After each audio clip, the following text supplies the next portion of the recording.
Governor Burgum, thank you so much for joining me one last time before you leave office next week. I just first want to start out with the most recent news, you being chosen as Secretary of Interior and head of the National Energy Council. What's your reaction to this? I saw you were in the room at Mar-a-Lago that night when the president-elect made that announcement. Well, first of all, I wanted to say it's an honor to have been nominated, but I think that selection is really a reflection on the people of North Dakota and what we've been doing here, because there's a confidence about how we've managed lands in North Dakota, how we've been able to do both, not or, it's and not or, in terms that we've become a very powerful and important energy producing state, powerful agricultural state, and yet here we have among the cleanest air, the cleanest water, soil health, all the things that we do, because we've got a state where people care deeply about the land, the water, the air they breathe. These are the communities they grow up and they live in, and I think that it's a reflection of what North Dakota has been able to do. This is what we need to do as a country.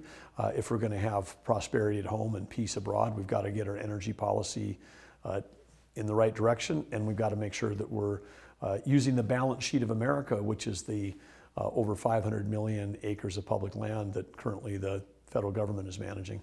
When you take over as Interior Secretary, if confirmed, what's your first act and what are your long-term plans? I know you can't really speak to specifics right now, but. Well, I think the directive here, of course, is to do what, as I've just said, what in North Dakota is there's an opportunity for us to make sure that we're taking great care of the stewardship of all the federal lands, federal waters, but inside all those federal lands, there's also enormous resources. For example, this week, China canceled the export of critical minerals to the United States. They're key for defense, they're key for our technology industries, they're key for healthcare. All these things, this is something that we've been saying for the last 18 months. If we're going to create a dependency, if we're going to outsource all of our supply chain to adversaries, it creates great national security risks. So as people have been listening to me the last 18 months, I mean, every time I've ever been on the national stage, I've said, look, if we don't get energy policy right in this country, that's a threat to both our economy and it's a threat to national security. That's playing out right now. And so I think the mandate is very clear that that's the direction we have to go. But within Interior, another thing that's part of Interior is the Bureau of Indian Affairs and the Bureau of Indian Education. And certainly here in North Dakota, we've been very committed to tribal engagement, tribal relations between the state and the 5 tribes with which we share geography, I think arguably have never been better. And that's, again, also a tremendous honor and tremendous responsibility. There's 574 federally recognized tribes in America.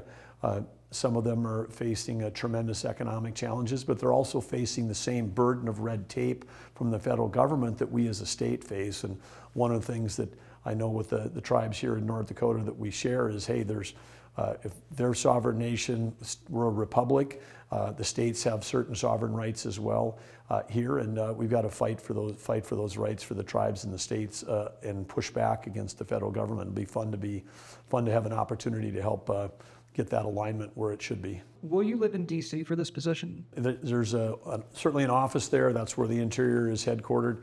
But as I said, when you've got most of the lands and most of the reservations, most of the work that you're doing from an Interior standpoint is located in the western half of the United States, including huge portions of Utah, Wyoming, Nevada, Arizona, Alaska, and as a former chair of Western Governors, I understand that. I mean, one of the things that bonded the Western Governors together, regardless of which political party you're in, was because of the tension and the battle between states and the federal government related to public lands.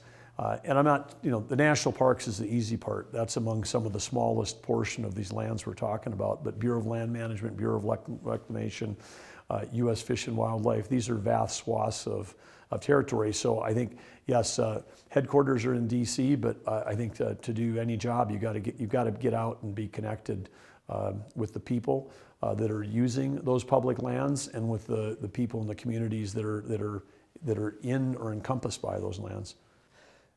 So did being chosen for this position surprise you? Not at all, in that sense, because there'd been a lot of discussion along the way about possibly being nominated to a cabinet. But that's not why. Wasn't why we're running. We weren't running. We weren't campaigning. We weren't trying to support President Trump in a way where we could have a change in Washington, D.C. to go 180 degrees in the other direction. It wasn't never about a job. I wasn't someone that was looking for a job. Catherine and I loved every day that we've had the honor to serve as the governor and first lady here. And that would have been an easy thing to say, hey, let's do another term here. But the first term that we had under President Trump was we had like a wind at our back. The second term that we've had, frankly, has been like a gale force wind in our face relative to the change at the federal government. And that's why we find ourselves today engaged in over 30 different legal battles between the state of North Dakota and the federal government.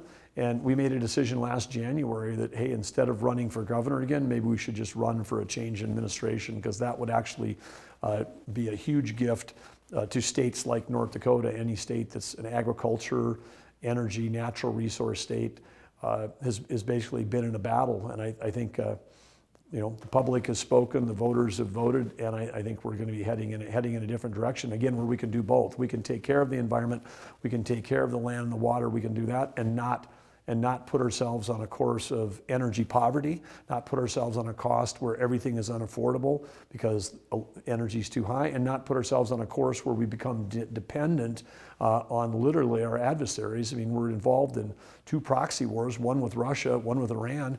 They're funding those wars with the sale of their oil and gas. We're taking in Venezuelan oil into America right now. We're still importing oil from countries that we shouldn't be.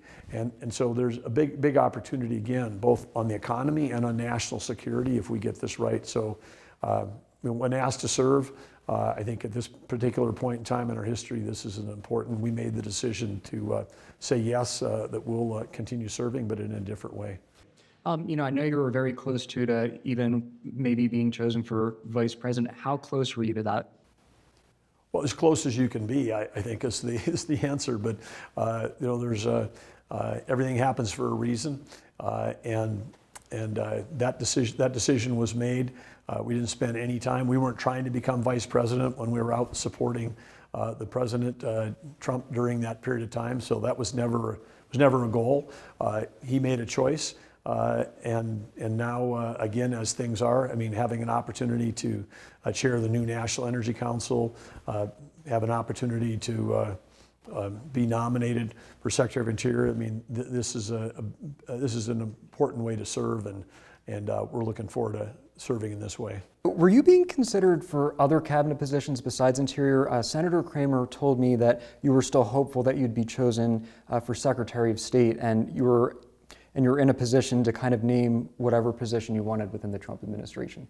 I think my name was on a list of a lot of different potential cabinet positions on how we could help.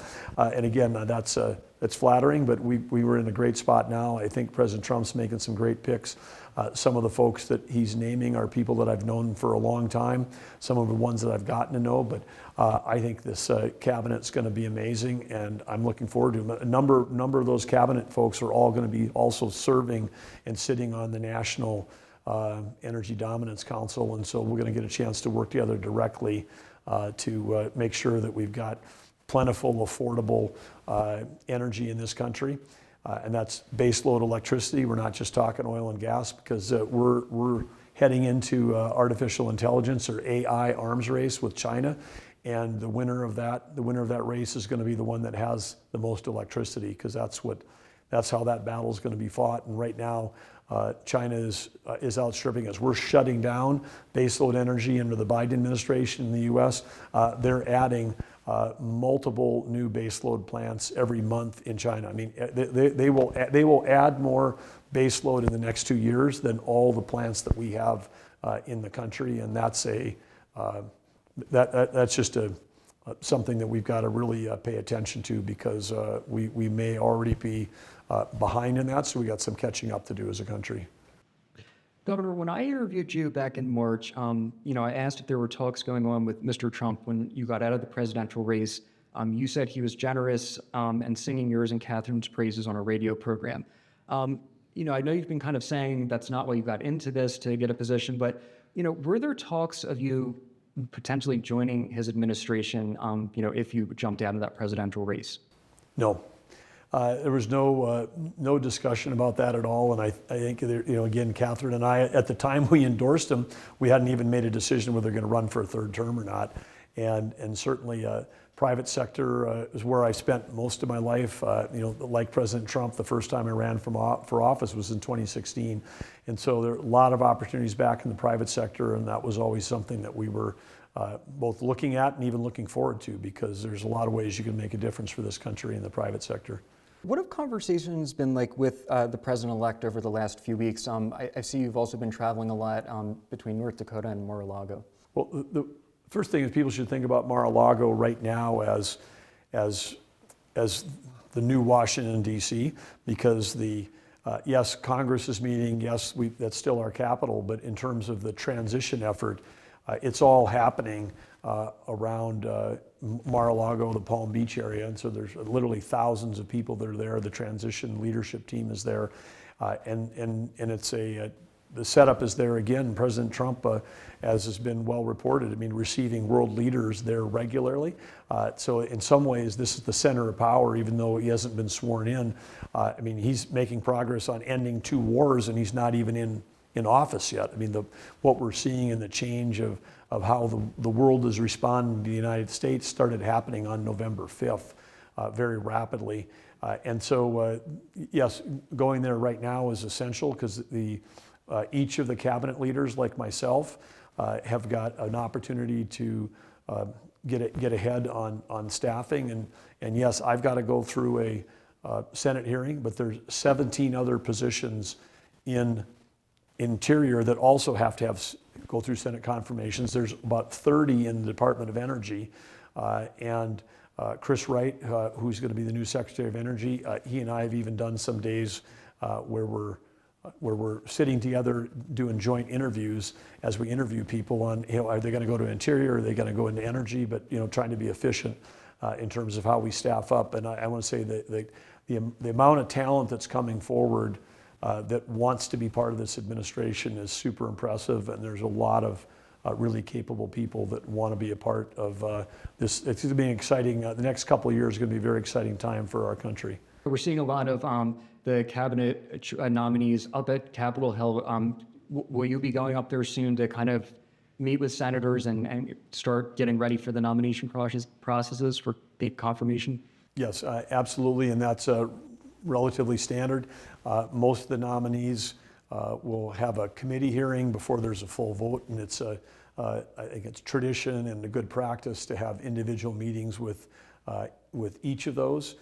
In the case of Interior, it's a 19-person committee, but I'm starting with a good spot because Senator Hoeven is on that committee. So he and I spent a couple hours in this office together last week, and knowing that he's fully supportive is fantastic. He and Senator Kramer are doing a great job representing us down there, and I think both of those will be very active in helping make sure that we end up with some great Senate confirmations for these great picks that President Trump is making.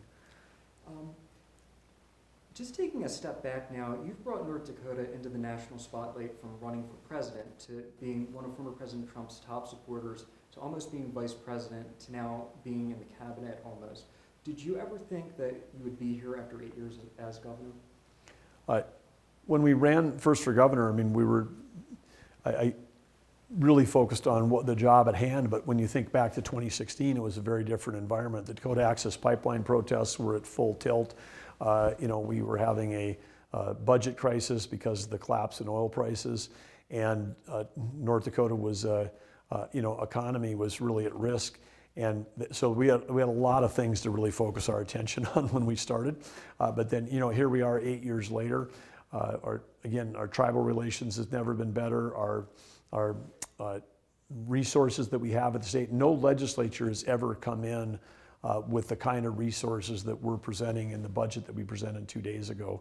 In terms of the cash on hand, the beginning balances, the reserve funds. I mean, the reserve funds, which are like endowment funds that kick off interest, those reserve funds now are over $35 billion. They were $17 billion when we started, doubling them in 8 years. And that's great news for all the citizens, because it's not about, oh, we should be spending it or give it, that's money that's in like a common schools trust fund. That's what's in the legacy fund. These are endowments for our kids, our grandkids, future generations. But as those grow, they kick off more earnings, and when they kick off more earnings that goes into the general fund, that can be used to reduce taxes. And the fact that we've been able to, we've reduced income taxes in the state by $570 million just in the last 3 years. And that's a gift that keeps on giving, because if those taxes aren't collected last year, this year, next year, then each year we're putting hundreds of millions of dollars more in keeping that in the hands of the pockets of North Dakota citizens. It's good for the economy, and it's great. It's great for our state. Just taking a step back now, you've brought North Dakota into the national spotlight from running for president to being one of former President Trump's top supporters to almost being vice president to now being in the cabinet almost. Did you ever think that you would be here after 8 years as governor? When we ran first for governor, I mean, I really focused on the job at hand, but when you think back to 2016, it was a very different environment. The Dakota Access Pipeline protests were at full tilt. We were having a budget crisis because of the collapse in oil prices, and North Dakota was, economy was really at risk. And so we had a lot of things to really focus our attention on when we started. But then, here we are 8 years later. Our tribal relations has never been better. Our resources that we have at the state, no legislature has ever come in with the kind of resources that we're presenting in the budget that we presented 2 days ago. I mean, in terms of the cash on hand, the beginning balances, the reserve funds. I mean, the reserve funds, which are like endowment funds that kick off interest, those reserve funds now are over $35 billion. They were $17 billion when we started, doubling them in 8 years. And that's great news for all the citizens, because it's not about, oh, we should be spending it or give it, that's money that's in like a common schools trust fund. That's what's in the legacy fund. These are endowments for our kids, our grandkids, future generations. But as those grow, they kick off more earnings, and when they kick off more earnings that goes into the general fund, that can be used to reduce taxes. And the fact that we've been able to, we've reduced income taxes in the state by $570 million just in the last 3 years. And that's a gift that keeps on giving, because if those taxes aren't collected last year, this year, next year, then each year we're putting hundreds of millions of dollars more in keeping that in the hands of the pockets of North Dakota citizens. It's good for the economy, and it's great. It's great for our state. Governor, I want to now switch gears to your years as governor of North Dakota. You've served 2 terms, 8 years altogether. What would you say your greatest accomplishment was as governor? I think when I think about some of the big initiatives that we've done, whether it's the Main Street initiative, understanding that we need to have healthy, vibrant communities if we're going to have people live here. The work that the First Lady has done has been tremendous on the whole field of recovery and the disease of addiction, and her work to eliminate the shame and stigma of addiction, because that's just not been the success of Recovery Reinvented, but it's led to new programs and improvements in how we think about criminal justice reform, how we think about how we deliver health care. All of those things have been super impactful, and we've talked about tribal relations now at an all-time high. There's just education. We've made so many changes across K-12 and higher education over this years. In some ways, you think about where we were 8 years ago and where we are today, and the shifts that have been made in terms of how we deliver education, the investments we've made in career and technical education, infrastructure. We were rated the #1 state in the nation in infrastructure, and that's because our economy was going so well. We were able to actually put billions and billions of dollars, back into roads and water projects for clean drinking water across the whole state. I mean, those are all fantastic things. But I'd say if you look at the top, the thing that probably tickles me the most is that because we're the only state in the country that in 2010 had less people than 1930.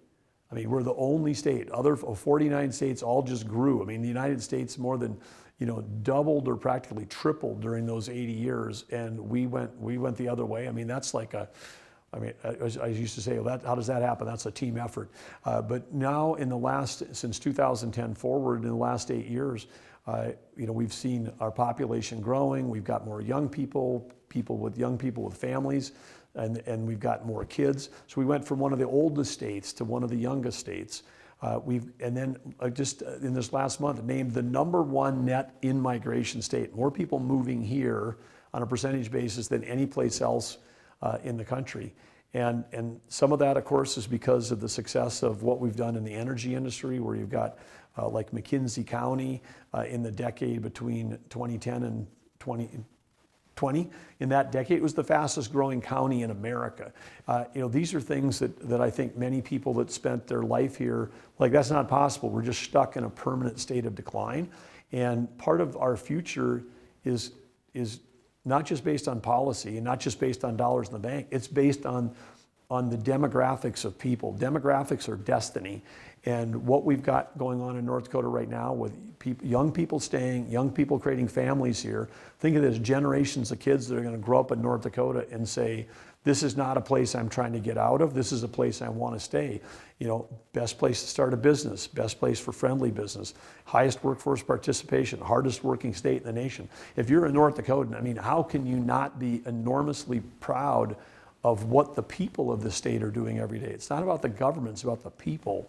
And when I think about the innovators, the entrepreneurs, the people what they're doing in agriculture and energy and aerospace and biotech, the research that's coming out of our universities, the new businesses that are being started here. I mean, it is super cool, and this is a place where people want to be, and that's a change. I mean, this is a change not just over the last 8 years, but it's a change over the last 80 years, and that bodes really well because we got the resources. Now we have people that want to be here and appreciate this. So I mean, I'm probably talking like this because people that have known me my whole life is I've always loved the state, and I love it more now than the day that Catherine and I took over as governor. Both of us do, because we've seen what the state can do.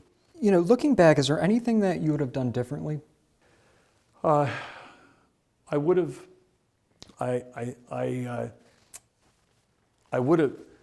pushed harder and sooner on a few things that are kind of wonky and internal. I'm leaving behind a little unfinished business. We've got to do a better job at the state level of managing our cash. I mean, this is like, turn off your TVs, folks. But this is, I did it. I was 30 years in the software business, and a big chunk of that was related to accounting systems. We are leaving money on the table by not doing a better job on cash management. So if we appropriate money for a water project, it's been appropriated, but the cash is still here. We don't actually pay that money out until they design the project, they get the permits, then they do the construction, then we make sure that we verify the bills they send us, then we send the cash out.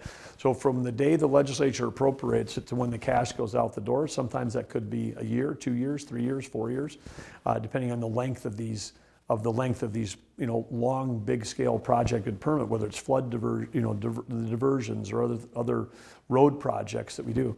And while we have that cash, we've got to do a better job of investing it. And when we do that, we can make the Bank of North Dakota stronger.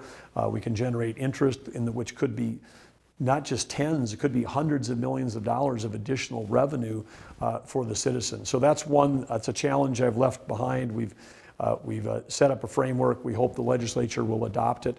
And then the other piece I would say is we made good progress on eliminating income tax. Wish we could have gotten all the way there.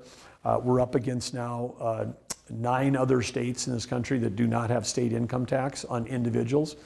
Sure, have it on corporations, have it on other things, but for individuals that are working, I mean, people that are working, if we want more workers in this state, and we're competing for energy workers in particular, Alaska, Wyoming, Texas, all have 0 income tax. That's who we compete with for talent. And if we had 500 or 1,000 more people working in the oil patch, we'd have higher oil revenues, and The money that would come into the state would help not only just make up what we would be giving up on income taxes, it would help be paying for schools and roads and healthcare across the state. So we have to, think about the economics of that. And I would have pushed harder on putting us in a position to be really competitive for workforce, because workforce is the gating factor on our economy right now, and that's why the budget we just introduced has got elements that for workforce infrastructure, and workforce infrastructure includes making sure we've got childcare slots, making sure we've got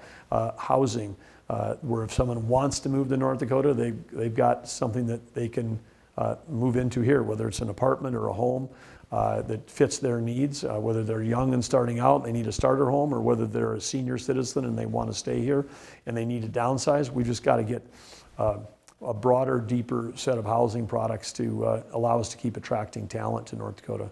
How's the transition been going between you and Governor-elect Armstrong? Well, I'd say I don't think it'd go any smoother. Kelly, of course, was in the state legislature the first 2 years I was in office. He was one of our great state senators. We had an opportunity to work on important legislation together. I knew him before that just because small state and everybody knows each other. Well, then he gets elected to Congress, and he's our only congressman.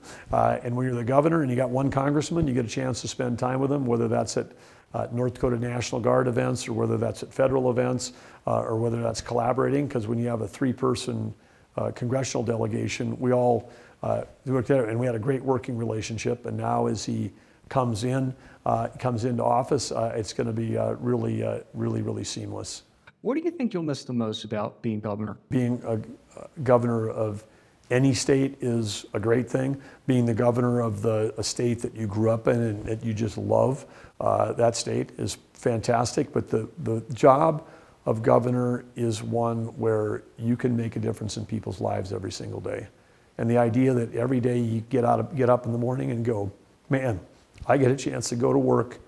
I get a chance to go to work and do something. Catherine alongside of me to go do something where we can, change lives, save lives, make an impact on, 125,000 school kids every day coming to work in our schools, 45,000 college students. What can we do for them? What can we do for everybody that drives on our highways? What can we do for our the tribal members that are also North Dakota state citizens? I mean, there's a little bit of, attack in any direction, because there's opportunities to drive change, but the idea that you have a job where you can make a difference every single day, that's a pretty special thing. And I wouldn't be saying yes to this next job at the federal level if I didn't think that it had that same opportunity. And then finally, finish this sentence for me.